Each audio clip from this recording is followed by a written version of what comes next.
تو فعل اور عمل کے درمیان زمین و آسمان کا فرق ہے۔ عمل محنت چاہتا ہے، جد و جہد چاہتا ہے، سعی چاہتا ہے، اور صالح سے مراد کیا ہے؟ باصلاحیت، جس میں گرو کرنے کی صلاحیت ہو، صالح۔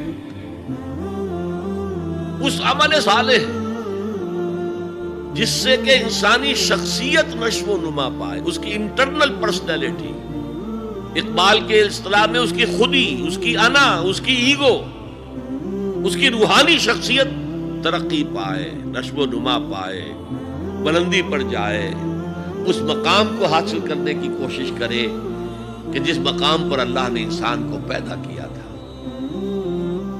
والتین والزیتون وطور سینین وہذا البلد الامین لقد خلقنا الانسان فی احسن تقویم، بہترین سطح پر پیدا کیا، مسجود ملائک بنایا، اپنا خلیفہ قرار دیا۔ ثم رددناہ اسفل سافلین، پر نیچوں میں سب سے نیچے پھینک دیا۔ فرشتے ہم سے اونچے، جنات بھی ہم سے اونچے۔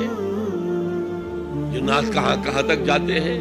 میرا یہ خیال ہے کہ کم سے کم سولر سسٹم تک تو جنات کی رسائی ہے، آگے ہے یا نہیں میں نہیں کہہ سکتا۔